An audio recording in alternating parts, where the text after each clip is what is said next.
I stared at the text message on my phone, my hands shaking. The words blurred as tears welled up in my eyes. This couldn't be happening. Not to me. Not after 10 years of marriage. Sarah, honey, are you ready to go?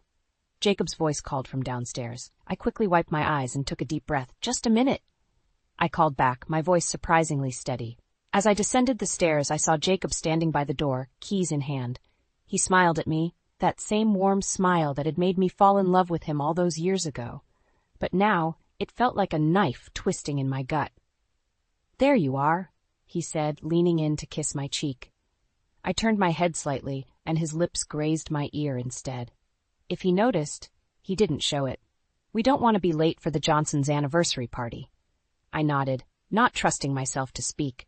As we drove to the party, Jacob chatted about his day at work, oblivious to the storm raging inside me. I half listened, my mind replaying the message I'd received from an unknown number. Your husband is cheating on you with me. I'm sorry, but you deserve to know the truth. At the party, I plastered on a smile and made small talk with our friends and neighbors. Jacob's hand rested on the small of my back, a gesture that used to make me feel loved and protected. Now it felt like a brand of ownership. Sarah, dear? Mrs. A. Johnson approached us, beaming. So good to see you both. 40 years of marriage, can you believe it? I felt Jacob's chest rumble with laughter. Maybe we'll make it there someday, right, sweetheart? I looked up at him, searching his face for any sign of guilt or deception. But all I saw was the man I'd loved for a decade, smiling down at me with apparent affection. Excuse me, I mumbled, suddenly needing air. I made my way to the back porch, gripping the railing as I tried to steady my breathing. Are you okay? A soft voice startled me. I turned to see Olivia, the Johnsons' daughter, looking at me with concern. She was in her mid-20s, with long blonde hair and bright blue eyes. I'm fine, I lied. Just needed some fresh air. Olivia nodded, joining me at the railing.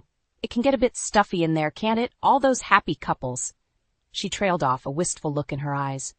You're not seeing anyone? I asked, grateful for the distraction. She hesitated, then shook her head. It's complicated. There's someone, but he's not available. My heart skipped a beat. Oh, I tried to keep my voice casual. That must be difficult. Olivia sighed. It is, but he says his marriage is loveless, that they're just going through the motions. He promises he'll leave her soon. The world seemed to tilt on its axis. I gripped the railing tighter, my knuckles turning white. Olivia, I said, my voice barely above a whisper, who is he? She looked at me, confusion clouding her features. I can't say. It's not my place to. Sarah? Jacob's voice cut through the tension like a knife. We both turned to see him standing in the doorway, his eyes darting between us. Everything okay out here? I looked at Olivia, saw the guilt and realization dawning on her face. Then I turned to Jacob, the man I thought I knew better than anyone in the world. No, I said, my voice growing stronger with each word. No, Jacob. Everything is not okay. I stood in our kitchen, my hands gripping the edge of the counter so tightly my knuckles turned white. Jacob paced back and forth, his face a mask of guilt and defiance. How could you? I whispered, my voice trembling with anger and hurt. 10 years, Jacob. 10 years of marriage, and you throw it all away for what? A fling with a girl half your age? Jacob stopped pacing and faced me, his eyes pleading. Sarah, it's not what you think. Olivia and it just happened. I never meant to hurt you. I laughed bitterly. Oh, you never meant to hurt me? Is that why you told her our marriage was loveless? That we were just going through the motions? His face paled. You talked to Olivia? I didn't have to, I spat. She told me everything without realizing who I was. God, Jacob, how could you be so cruel? He reached for me, but I recoiled. Don't touch me, I hissed. I want you out of this house, now. Sarah, please, he begged. We can work this out. I'll end things with Olivia, I promise. Just give me another chance. I shook my head, tears streaming down my face. There are no more chances, Jacob. You've broken something that can't be fixed.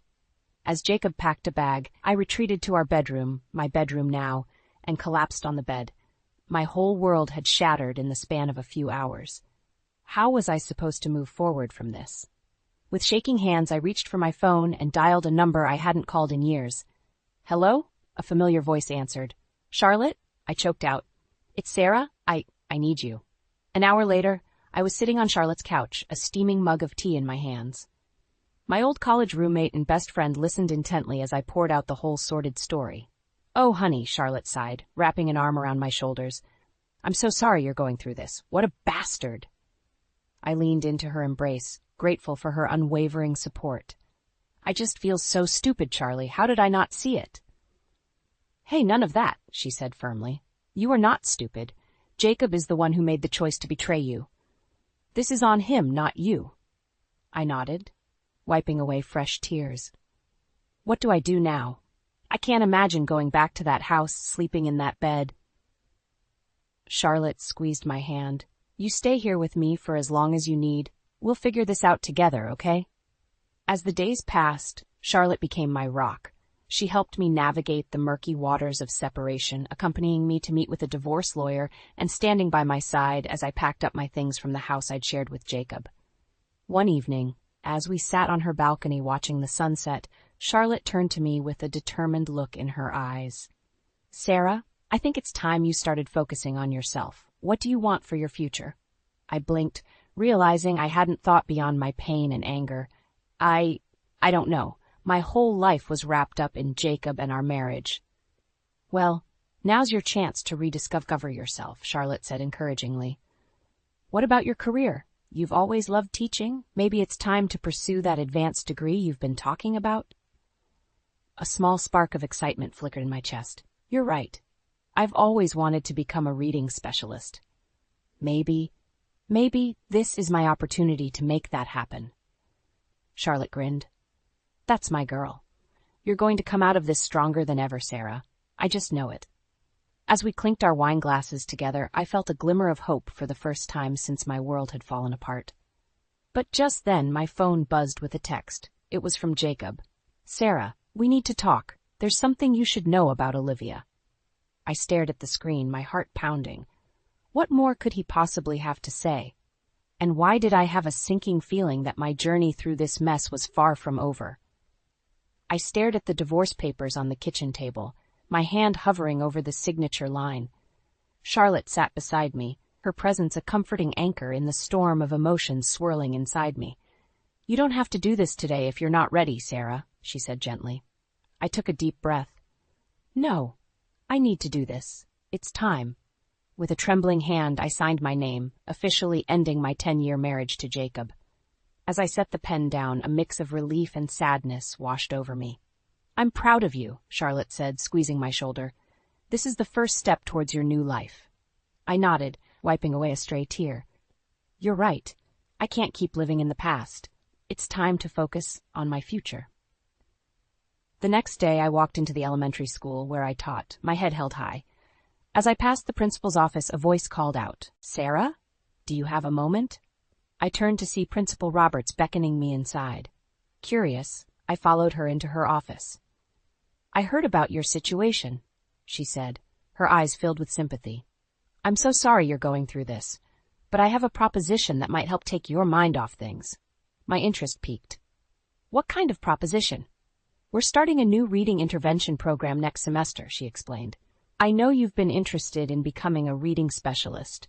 Would you like to lead the program?" My heart raced with excitement. "Are you serious? I'd love to." Principal Roberts smiled. "Excellent. It will require some additional training and certification, but I think you're perfect for the role." As I left her office, my mind was buzzing with possibilities. This was exactly the kind of challenge I needed to help me move forward. Over the next few weeks, I threw myself into preparing for my new role. The extra work was exhausting but exhilarating. For the first time in months, I felt like I was truly living for myself, not just going through the motions. One evening, as I was leaving the school after a late planning session, I quite literally ran into someone in the hallway. "Oh, I'm so sorry," I exclaimed, bending down to help gather the scattered papers. "No worries," a deep voice chuckled. I wasn't watching where I was going either. I looked up to find myself face to face with Michael, the new 5th grade teacher. His kind brown eyes crinkled at the corners as he smiled at me. "Sarah, right?" he asked. "I've seen you around, but we haven't officially met. I'm Michael."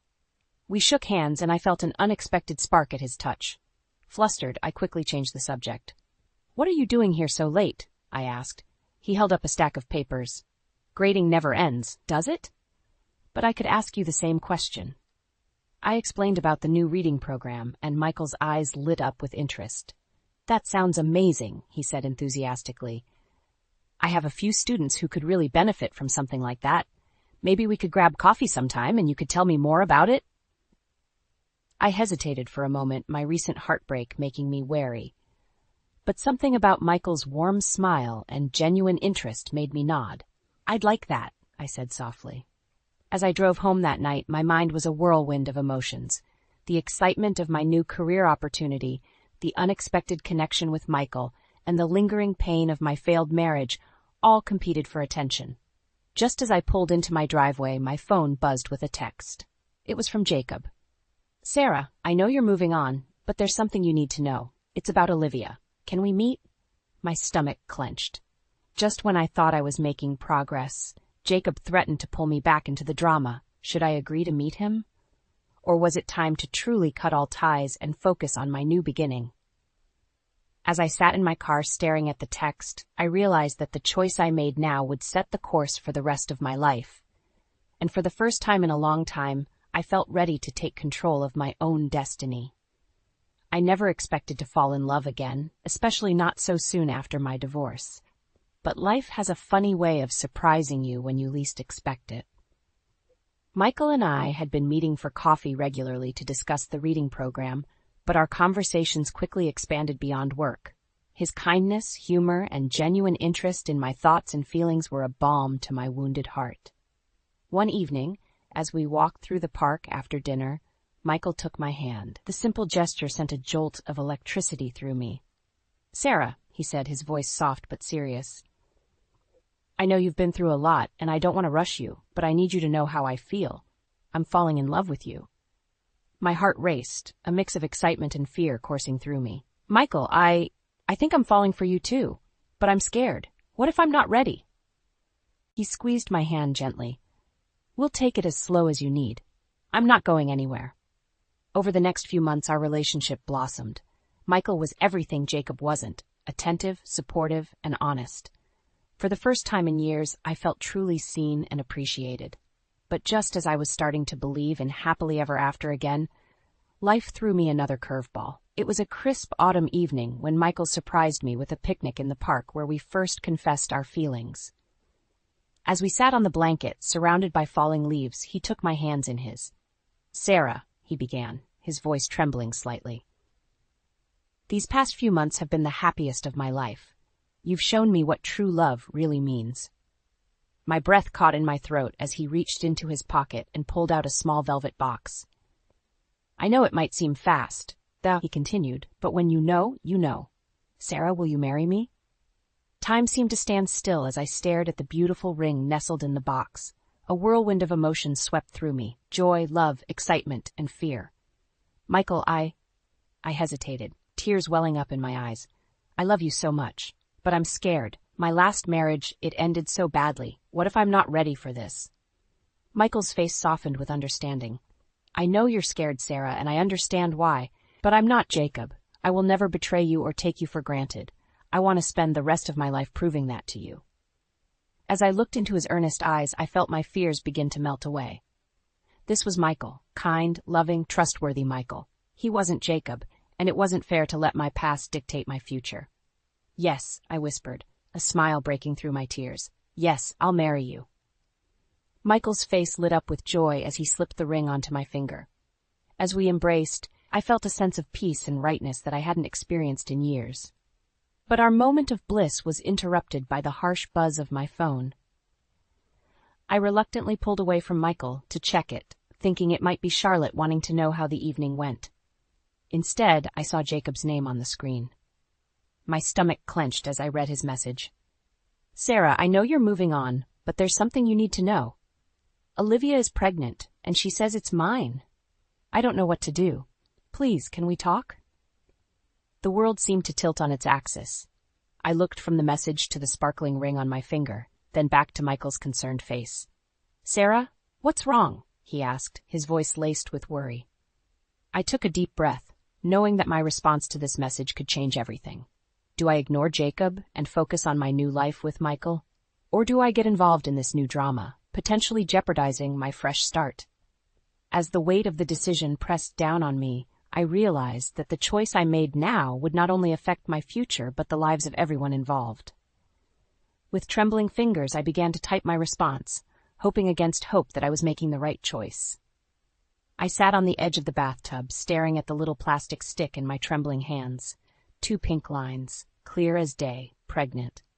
My mind raced, a whirlwind of emotions threatening to overwhelm me. Joy, fear, excitement, panic. They all battled for dominance as I tried to process this life-changing news. "Sarah?" Charlotte's voice called from the other side of the bathroom door. "Are you okay in there?" I took a deep breath, steadying myself. "Yeah, I'm coming out." I opened the door to find Charlotte waiting anxiously. One look at my face told her everything. "Oh my God," she whispered, pulling me into a tight hug. "You're pregnant?" I nodded against her shoulder, tears spilling down my cheeks. "I don't know what to do, Charlie. I'm scared." Charlotte led me to the couch, keeping an arm around my shoulders. "Okay, let's think this through. How do you feel about it?" I'm happy," I admitted, surprising myself. "I've always wanted to be a mother, but the timing, God, Charlie, I just got engaged to Michael. We haven't even set a wedding date yet. And Jacob." The mention of my ex-husband's name hung heavy in the air. I hadn't responded to his message about Olivia's pregnancy, choosing instead to focus on my relationship with Michael. But now, everything was infinitely more complicated. "Have you told Michael yet?" Charlotte asked gently. I shook my head. I wanted to be sure first, and I needed time to process it myself. "He'll be thrilled, Sarah," Charlotte reassured me. "Michael loves you. He'll support you no matter what." As if on cue, my phone buzzed with a text from Michael. "Can't wait to see you tonight. I love you." Fresh tears welled up in my eyes. What if he thinks it's too soon? What if he doesn't want this? Charlotte squeezed my hand. "Sarah, look at me. Michael is not Jacob. He's proven time and time again that he's in this for the long haul. Trust in that." I nodded, taking a deep breath. "You're right. I need to tell him tonight." That evening, I paced nervously in my living room, waiting for Michael to arrive. When the doorbell rang, I nearly jumped out of my skin. "Hey, beautiful." Michael greeted me with a kiss. His smile faded as he noticed my tense expression. "Sarah, what's wrong?" I led him to the couch, my heart pounding.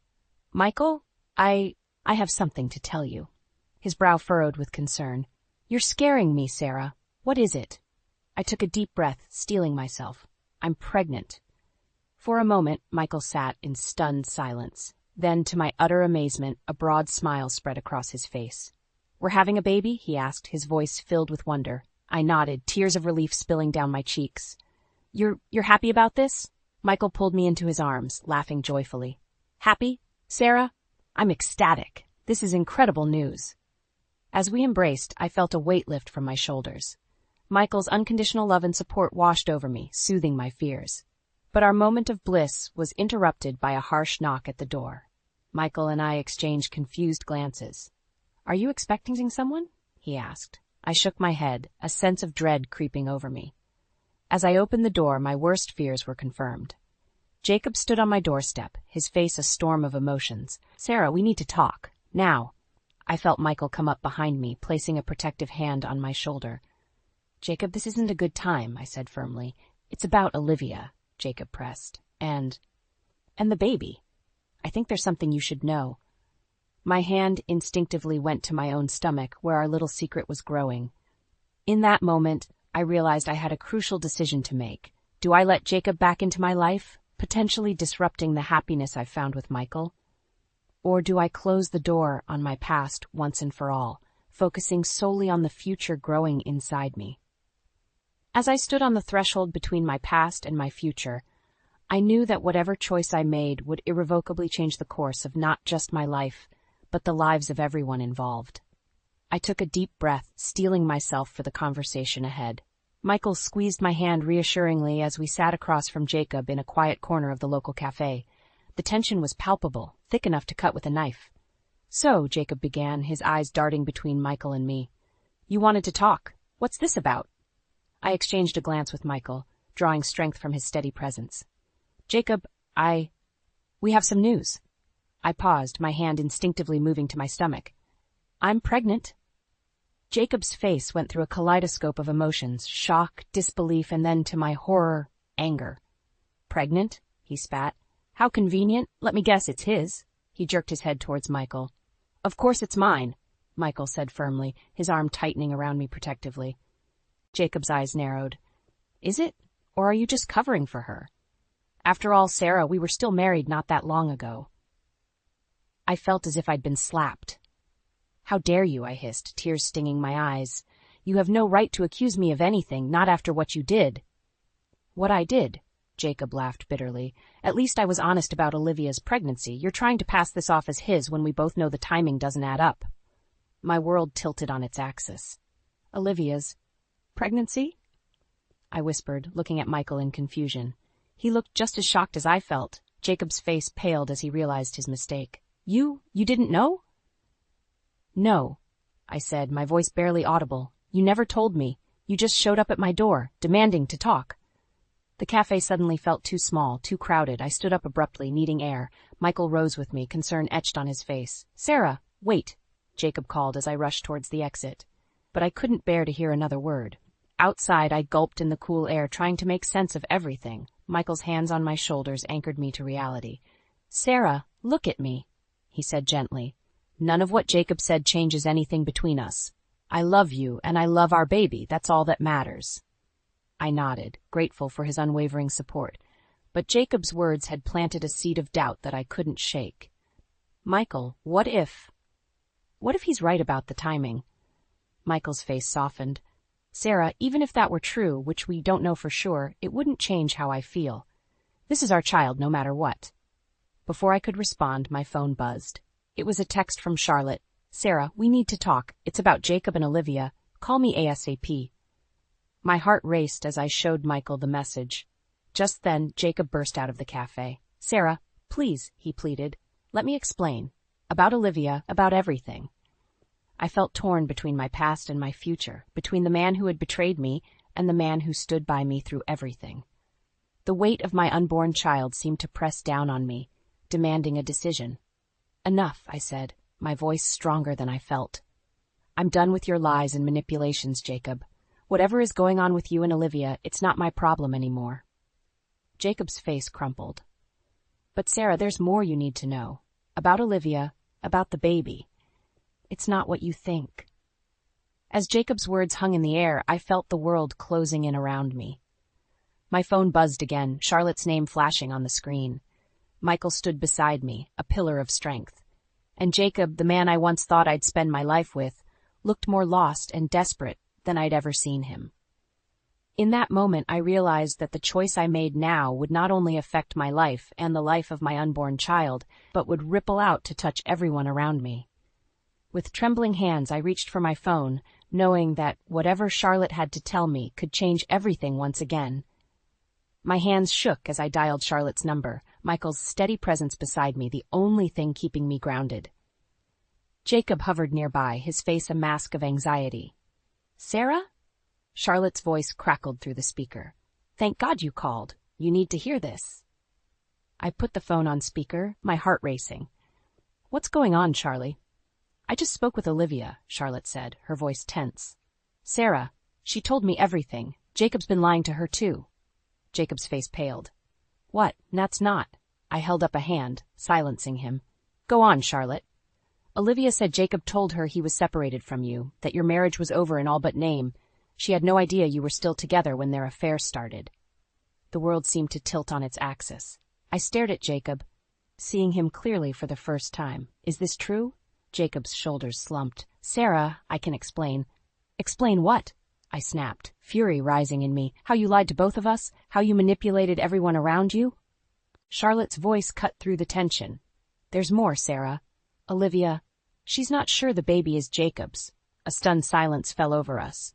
Jacob looked like he'd been punched in the gut. What do you mean? I asked, my voice barely above a whisper. She was seeing someone else around the same time, Charlotte explained. She thought Jacob was her only option, but now... I ended the call, my mind reeling. Everything I thought I knew was crumbling around me. Sarah, Jacob pleaded, reaching for me. I know I messed up, but I love you. I always have. Can't we...